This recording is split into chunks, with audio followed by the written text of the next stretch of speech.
My name is Alara Hayes, though for the past 5 years, I've been Alara Ashworth. It's a name that carries weight in Port Blossom, a city nestled between Oregon's ancient forests and the moody expanse of the Pacific. The Ashworths are old money, their name etched onto the cornerstones of libraries and maritime museums. I, on the other hand, came from a family of teachers, people who believed in the quiet wealth of books and the enduring value of kindness. I met Julian Ashworth in my final year of university, where I was studying landscape architecture. He was charming, with a smile that seemed to could coax the sun from behind the perpetual Oregon clouds, and he was drawn to what he called my groundedness. Looking back, I think he was drawn to a stillness he lacked, a quiet harbor in the perpetual storm of his family's expectations. I fell in love not just with him, but with the idea of him, the idea of belonging to something so established, so permanent. I mistook their traditions for stability, their standards for strength. My parents, ever practical, had gifted us the down payment for a home in Laurelwood, a neighborhood of charming craftsman houses with rain-washed porches and gardens overflowing with hydrangeas. It was my slice of peace, my canvas. But from the moment we married, it became clear that I was not just marrying Julian. I was being absorbed into the Ashworth Collective, and its matriarch, Eleanor, was the unwavering center of gravity. Eleanor was a woman sculpted from porcelain and steel. She moved through the world with an unshakable certainty, her pronouncements on everything from thread counts to political candidates delivered as incontrovertible fact. In her presence, my opinions felt like flimsy watercolors next to her oils. I spent years trying to earn her approval, silencing my own instincts, sanding down my edges to fit into the perfectly measured space they had allotted for me. I learned to host her dinner parties, to appreciate her bone-dry Chardonnays, to smile placidly when she rearranged my furniture for the third time, explaining the unassailable logic of spatial harmony. I became a paler version of myself, a ghost haunting the halls of my own lovely house. And then I became pregnant. A daughter. I named her Lily, a small act of defiance. Eleanor had suggested something more dynastic, like Cordelia or Beatrice. But Lily was mine. She was a promise I made to myself, a tiny anchor to the person I used to be. I thought her arrival would change things, would soften the rigid lines of our lives. I thought she would be a bridge. I was wrong. She was a catalyst. The pain was a deep, inexorable tide, pulling everything in my body toward a single, brilliant point of pressure. I braced myself against the cool marble of our kitchen island, my breath catching in my throat. Through the shimmering haze that swam before my eyes, I watched my mother-in-law, Eleanor, carefully decanting loose-leaf Earl Grey into a silver infuser. The scent of bergamot filled the air, a strangely civilized aroma for such a primal moment. "Alara, darling," she said, her voice as smooth and untroubled as the surface of her tea. "You really must learn to manage your mornings. Julian can't be expected to face a board meeting without his kale and spirulina smoothie." She didn't look at me. Her focus was entirely on the delicate china cup, the wafer-thin lemon slice, the precise alignment of spoon and saucer. I sucked in a ragged breath as the contraction crested and began to recede. "Julian," I managed, my voice a strained whisper. I think it's time." My husband was sitting at the breakfast nook, his attention fused to the blue glow of his tablet. He scrolled, his thumb moving in a steady, rhythmic motion. "Mom's got a point. Things have been a bit disorganized around here lately." Another wave of pain built, fiercer this time, a giant hand squeezing my spine. A low cry escaped my lips before I could stifle it. I fumbled for my phone, which I'd propped against the fruit bowl. The contraction timer app stared back at me, 3 minutes, 14 seconds. This was real. This was happening. "Eleanor, please," I gasped, my knuckles white against the marble. "We need to go to the hospital. Now." She lifted her teacup, her little finger extended in that unconsciously elegant way of hers. When I was in labor with Julian, she began, the familiar opening to one of her many parables of superior fortitude.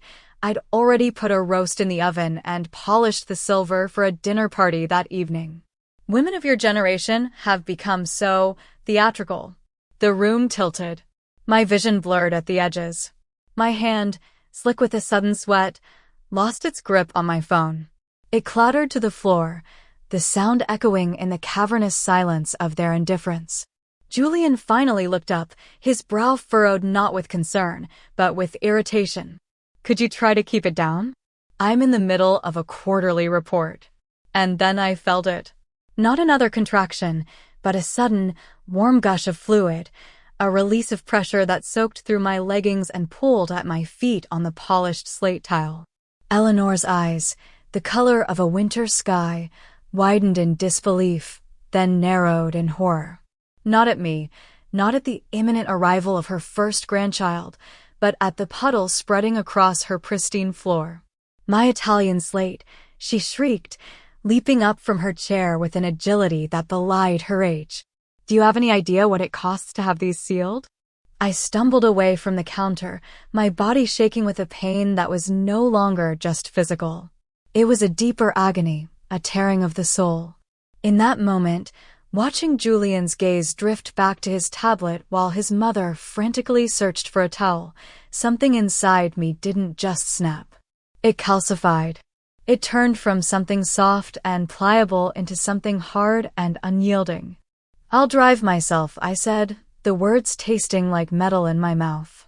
I grabbed my hospital bag from the hallway closet, each step a monumental effort of will. Julian's voice followed me to the door, laced with a familiar, weary annoyance. While you're out, can you swing by the dry cleaners? My navy suit needs to be picked up for the trip next week. I didn't answer. I pulled open the heavy oak door and let the cool, damp morning air hit my face. As I fumbled with my car keys, my hands trembling uncontrollably, I glanced back at the house.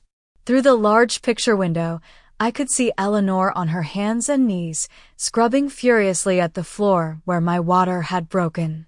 That was the moment. The precise, crystal-clear instant I knew our life together was over. As I started the car, a promise took root in my heart, a vow I made to the tiny, struggling life inside me. This would be the last time.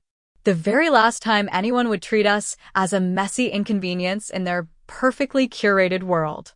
As I pulled out of the driveway, another contraction seized me, but this time, I breathed into it. The pain felt clean, purposeful. It was fueling a new kind of strength, a cold, quiet resolve that would change everything. 3 days later, I sat propped up in our living room, a fortress of pillows surrounding me, Lily asleep in the crook of my arm. Her scent was a mixture of milk and magic, a fragrance so new it felt sacred. The house was quiet, but it was the loaded silence that precedes a storm. The scraping sound started again, a grating of wood against the gleaming hardwood floors.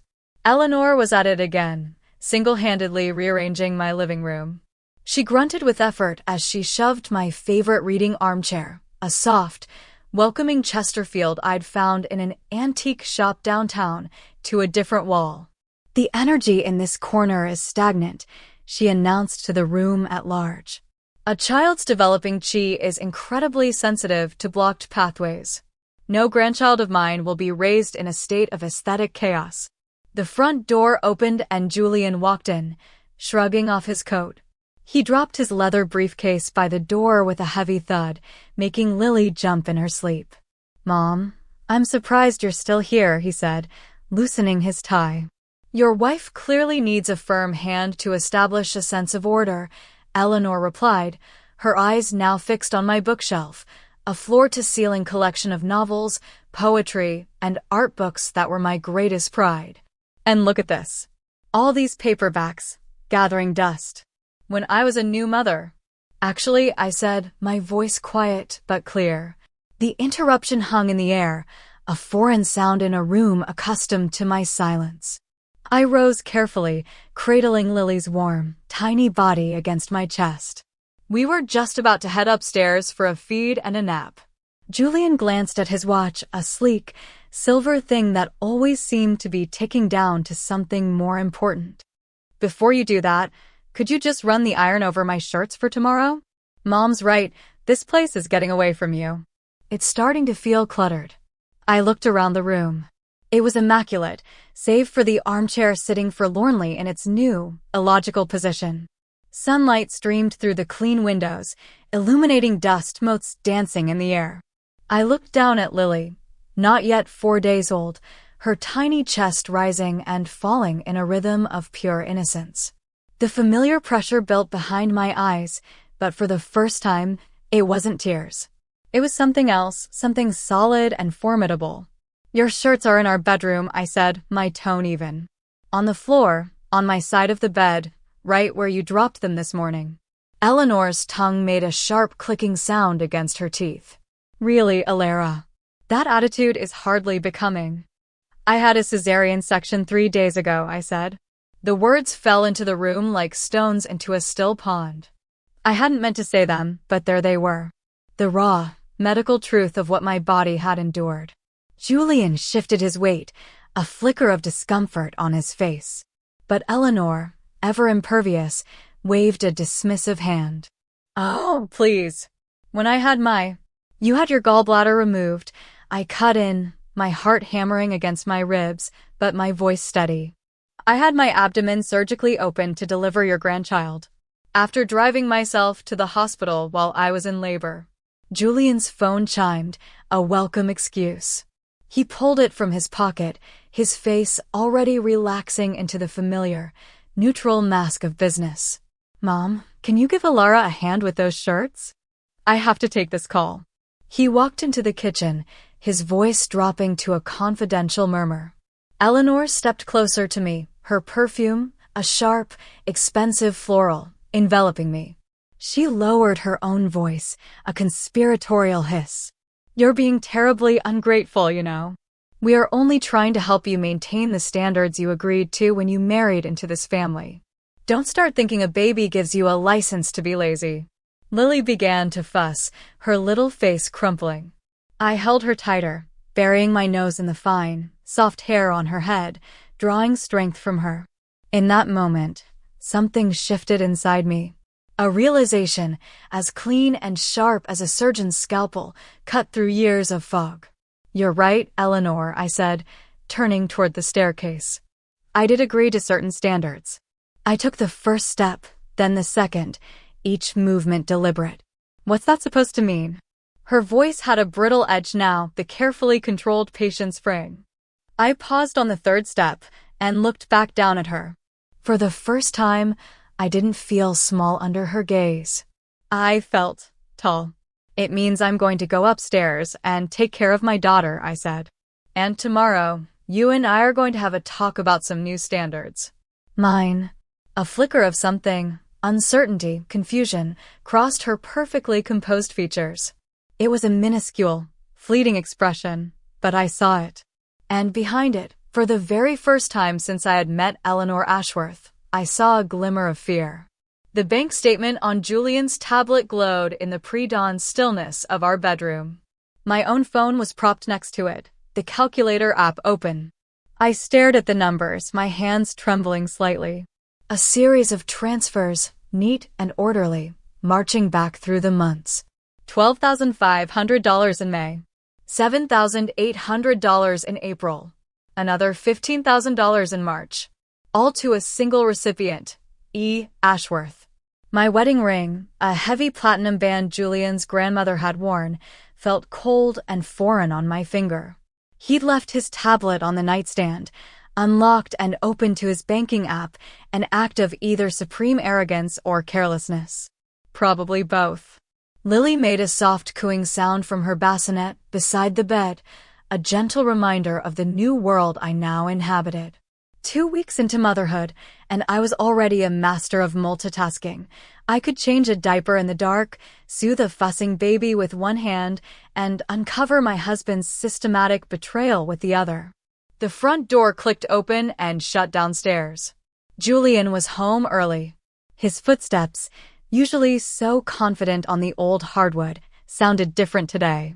A little too loud, a little too deliberate. "Alara," he called out. "Mom's on her way over. She's bringing that salmon recipe you ruined last time. She thinks you could use a proper lesson." I didn't move from the bed.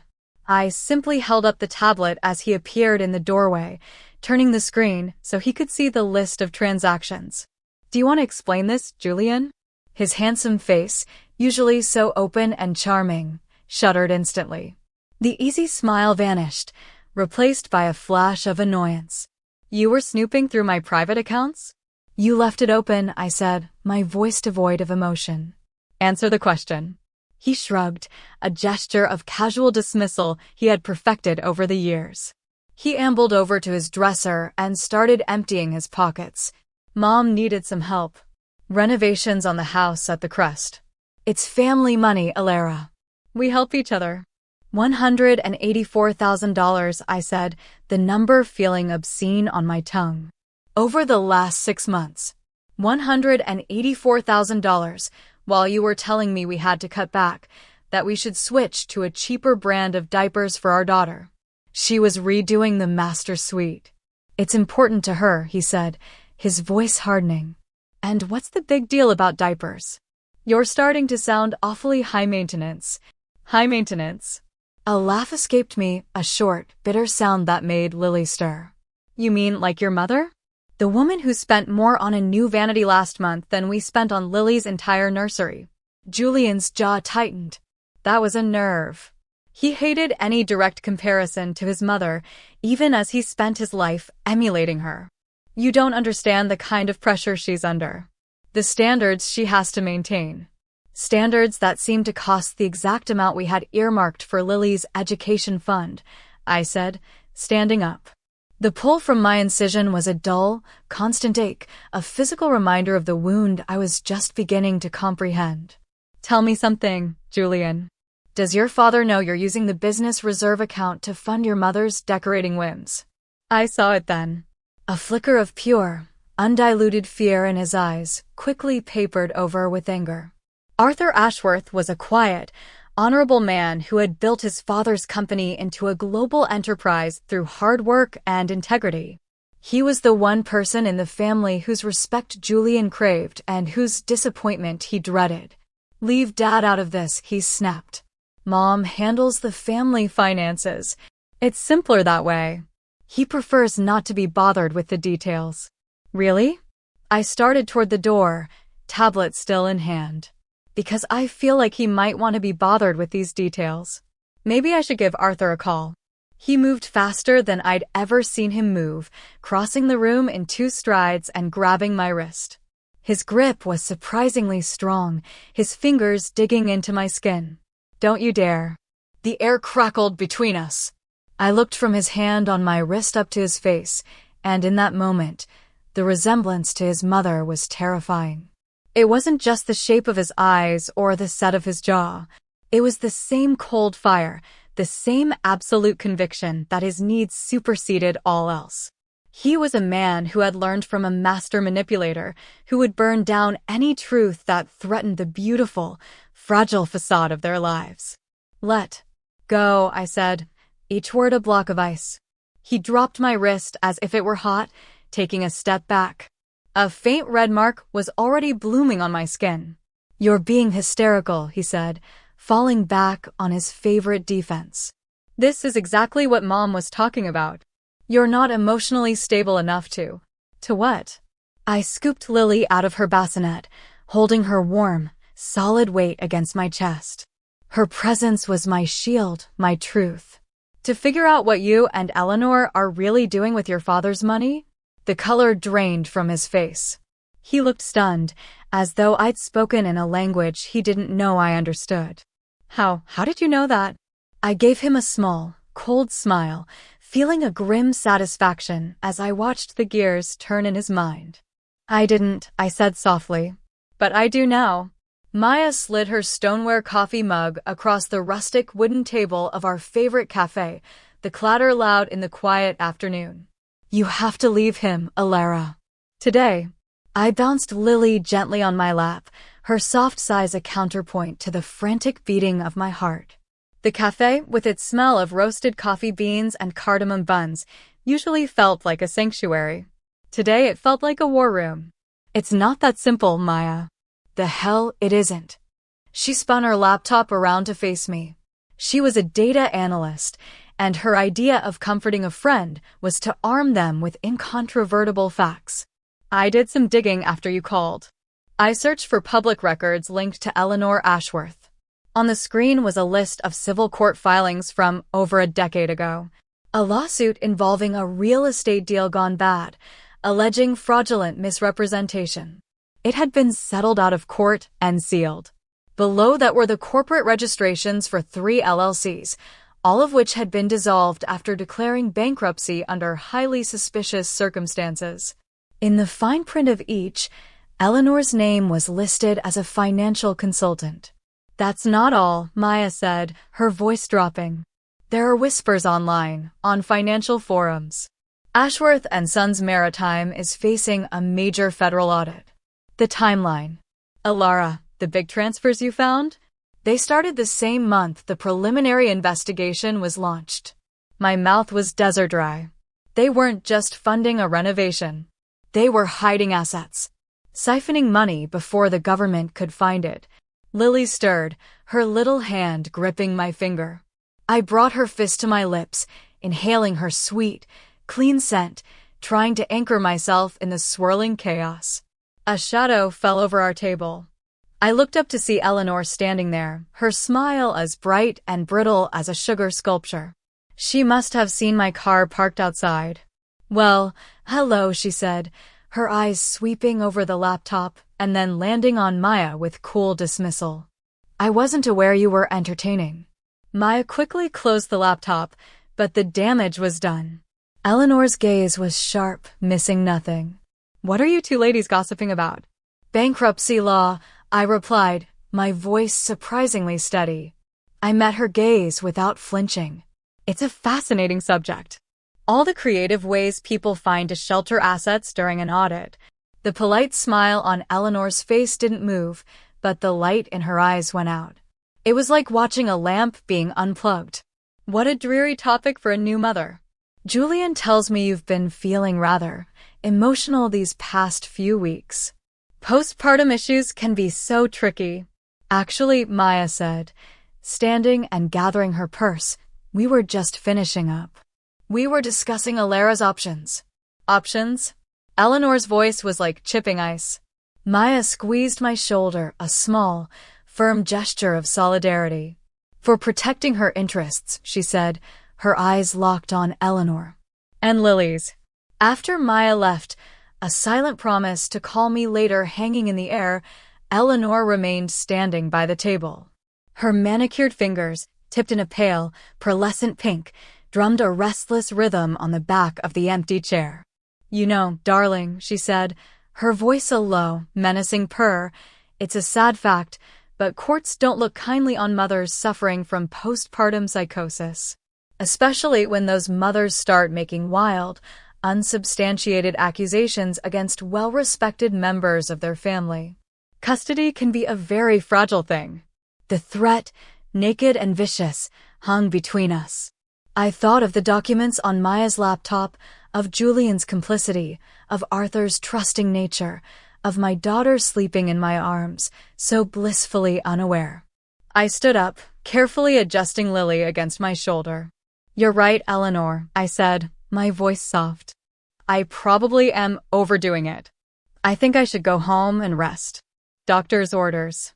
She nodded, a flicker of triumph in her eyes. The threat had landed. I was back in my box. A wise decision. I'll tell Julian you're feeling unwell. Perhaps it would be best if he stayed at our house tonight to give you some space. I waited until I heard the bell on the cafe door jingle, signaling her departure. Then, I pulled out my phone. My fingers flew across the screen. The first message was to a lawyer Maya had recommended, a woman known for being a shark. Need to retain your services. Urgent. The second was to Arthur Ashworth's executive assistant, requesting an urgent and confidential meeting with Mr. Ashworth regarding a sensitive family matter. The third was to Maya. It's happening. Start the plan tonight. The reply was almost instantaneous. Already on it. Pack a bag for you and Lily. Just the essentials. Destroy this message. I deleted the thread, took a deep breath, and looked down at my sleeping daughter. A profound sadness washed over me, followed by a wave of cold, hard certainty. Eleanor thought this was a game of chess, and she had just put my queen in check. But she had made a fatal miscalculation. She'd forgotten that in the animal kingdom, and in the truest corners of the human heart, there is no creature more dangerous than a mother protecting her child. I was done playing her game. I was about to start my own. The quiet hum of the locksmith's van faded as it turned the corner at the end of our street. Just in time. Julian's sleek black sedan was gliding into the driveway. I stood by the living room window, one hand resting on Lily's carrier, my heart a frantic drum against my ribs. The scent of old roses and damp earth from the garden outside filled the air, a peaceful contrast to the storm that was about to break. He tried his key once. A jiggle. A second time, with more force. The third time was a frustrated shove. Then came the sharp, impatient ringing of the doorbell. It echoed through the silent house. A pause, then the pounding began, the flat of his hand against the solid oak. Alara, open this door. What the hell is going on? His voice was muffled, but laced with fury. I walked to the entryway and pressed the button on the intercom system Eleanor had insisted we install for security. Your things are on the porch, Julian, I said, my voice amplified, sounding clearer and calmer than I felt. 3 suitcases and a garment bag. I suggest you take them to your mother's house. You changed the locks? Are you out of your mind? The pounding grew more violent. Let me in right now. This is my house, too. Actually, I said, keeping my tone level, it isn't. If you check the deed, you'll find the title is in my name alone. It was a gift from my parents, remember? The gift you and Eleanor spent 6 months trying to convince me to add your names to for tax purposes. I'm so glad I never got around to it. A stunned silence followed. Then I heard him muttering, fumbling for his phone. The call to his mother was as predictable as the tide. 15 minutes later, a silver Mercedes screeched to a halt behind his car. Alara Ashworth.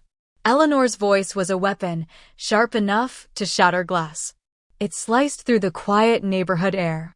You will open this door this instant, or I will call the police and have you removed. I shifted Lily, who was beginning to stir, onto my shoulder. Please do, I said into the intercom. I'm sure the Port Blossom police would be very interested to see the financial records I've compiled.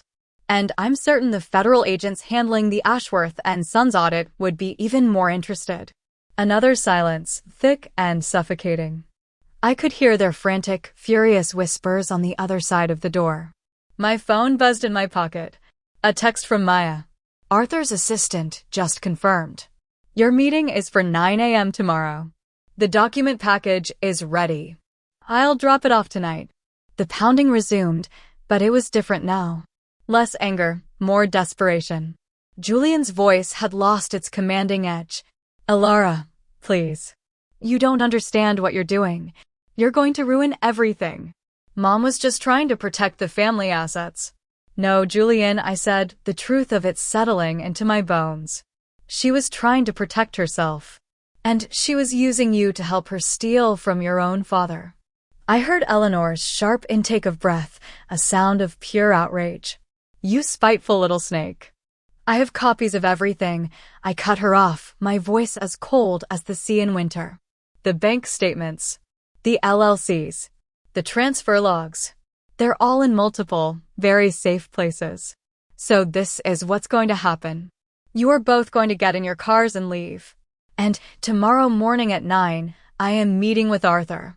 You wouldn't dare. Eleanor hissed. Try me, I whispered, looking down at Lily's face, so peaceful and trusting. I drew a deep breath, pulling her strength into me. I'm done.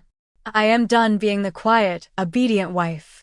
You taught me an important lesson, Eleanor. Family protects its own. I'm protecting mine now.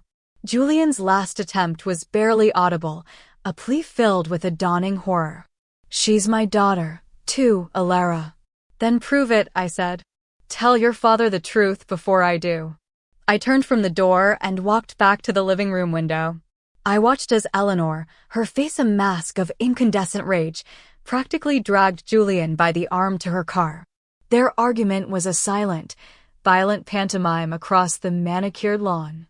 As they drove away in a squeal of tires, I sank down onto the floor, pulling Lily's carrier into my lap. My hands were shaking, but my resolve was a rod of steel in my spine. The new house keys felt heavy and real in my pocket. New keys, new locks, new life. Tomorrow would be a battlefield.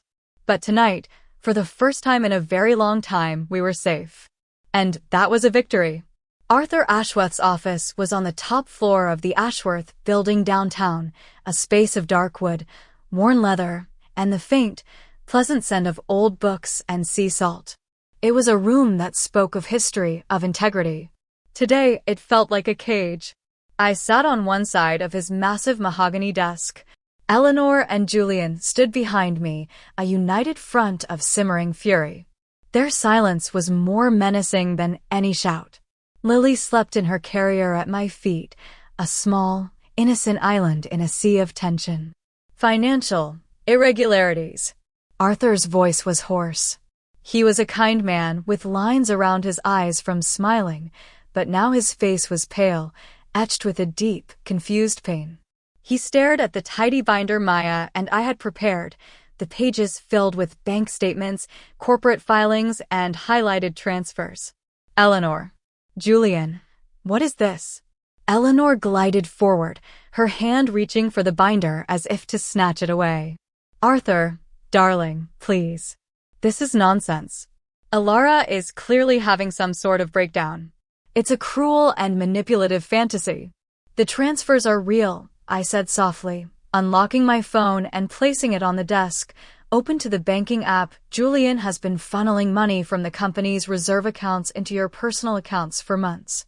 Your money, Arthur. Your employees' retirement funds. Ask him. Julian stepped forward, his hands raised in a placating gesture. Dad, I can explain. It's a temporary measure, a simple reallocation. Explain what? Arthur's gaze shifted to his son, and the disbelief in his eyes was heartbreaking. That you and your mother have been stealing from me? From this company? From the people who have worked for us for decades? Eleanor's carefully constructed mask of composure finally shattered. We were protecting you, she cried, her voice high and shrill. The audit, it could have ruined us. We were moving the money to keep it safe. Safe from what? Arthur's fist came down on the desk with a deafening crack. From the discovery that my own wife and son are embezzlers? At that exact moment, the heavy office door swung open. A man in a severe dark suit stood in the doorway, flanked by two others. Mr. and Mrs. Ashworth, he said, his voice calm and official. I'm Agent Roberts with the FBI. We have a warrant to discuss some concerning transactions. A sound I had never heard before tore from Eleanor's throat, a feral scream of pure, unadulterated rage. She lunged, not at the agents, but at me. You vindictive little bitch. I instinctively threw myself over Lily's carrier as Eleanor's hands clawed for my face, her nails scratching my neck. The carrier tipped, and Lily's startled cry pierced the chaos. Hands were grabbing Eleanor, pulling her off me. You've ruined us. You've ruined everything, she shrieked, struggling against the agent's grip. Julian, for God's sake, tell them. Tell them what she's done. But Julian was frozen, a statue of a man. His eyes were wide with terror, fixed on the handcuffs an agent was snapping onto his mother's wrists. His gaze flickered to mine, and for the first time, I saw an emotion that wasn't anger or entitlement. It was the raw, devastating terror of a child who has been caught. Dad, he whispered, his voice cracking. Please. Arthur wouldn't look at him. He seemed to have aged 20 years in 20 minutes. He turned to the lead agent. Agent Roberts, he said, his voice a hollow shell of what it had been. My wife and my son have had full access to all company accounts. I will, of course, cooperate fully with your investigation. As they led a still screaming Eleanor from the room, she played her final, most desperate card. She twisted in the agent's hold and fixed her eyes on her husband. Henry, if I go down for this, they'll find out everything. Everyone will know about Julian's little mistake in college, about what really happened to Chloe Reed. The name dropped into the silent room like a stone. The air went still, heavy with a new, more sinister poison. Julian's face went from pale to ashen, and Arthur, his back rigid, slowly turned to face his son.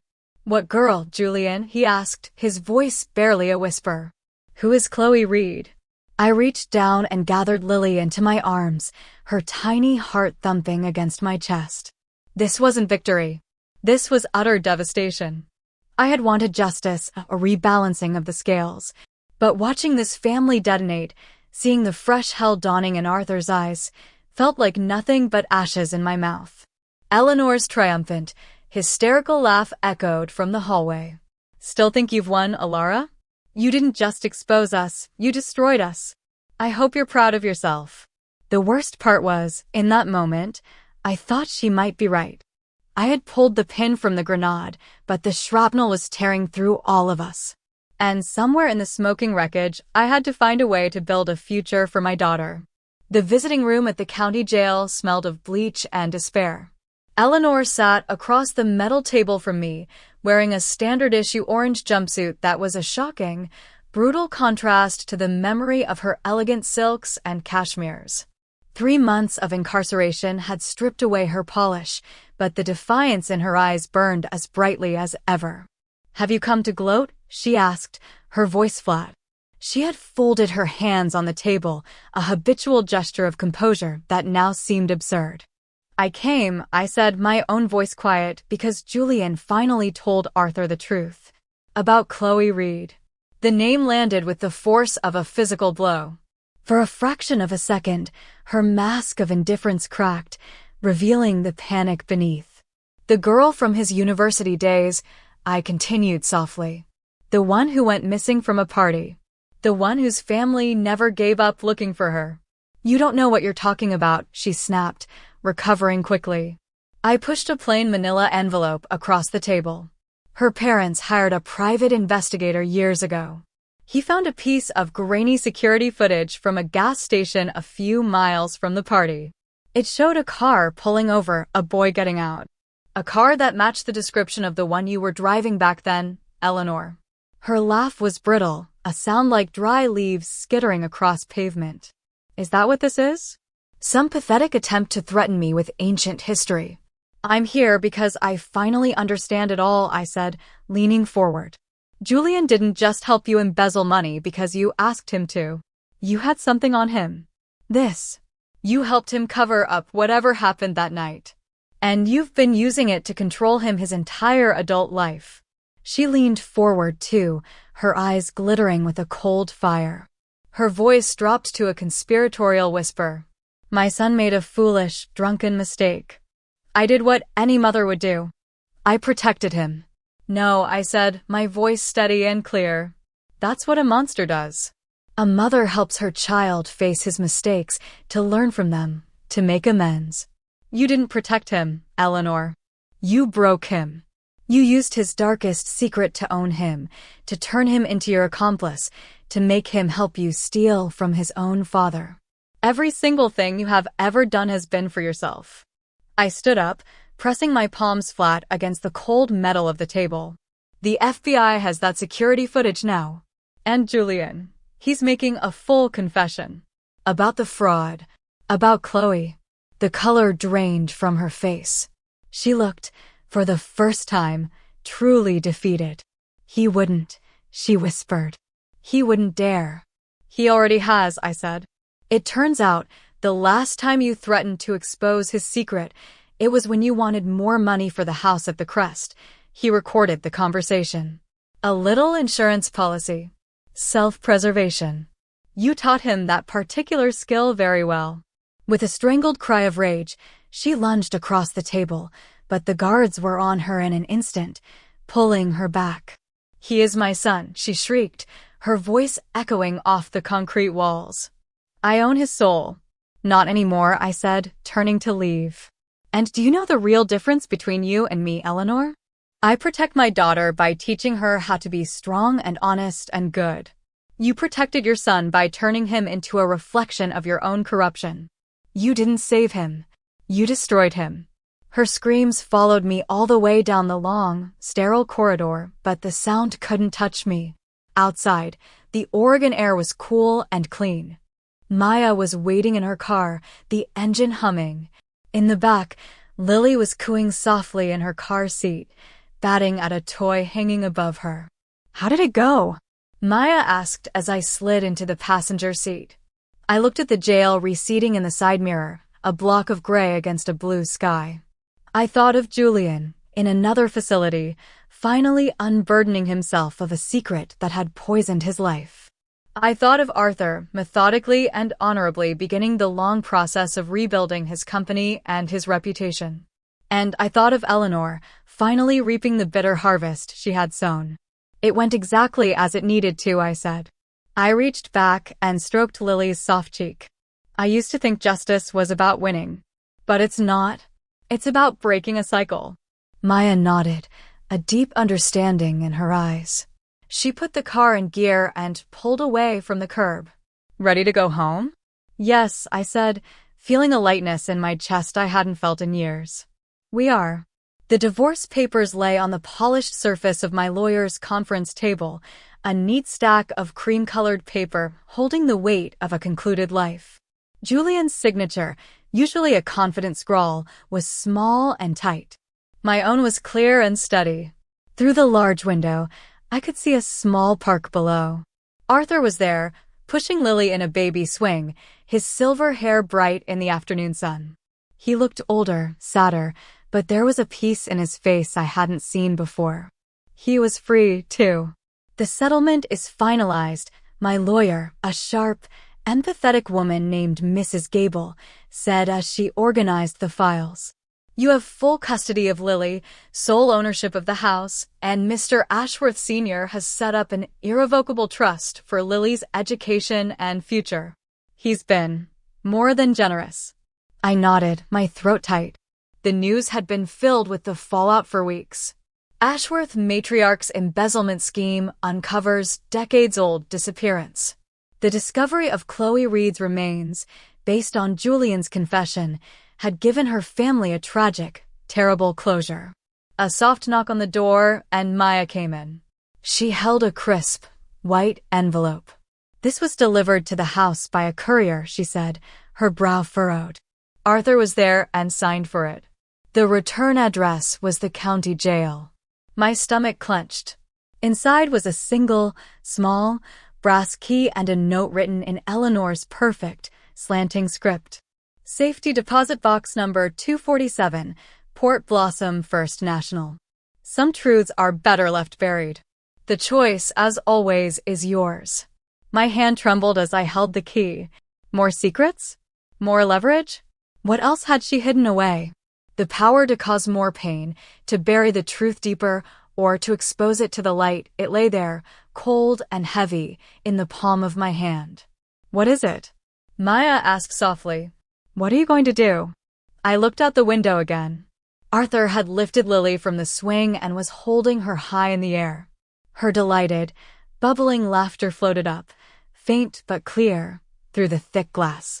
He had lost his wife to a prison cell, his son to another, his company's reputation to scandal.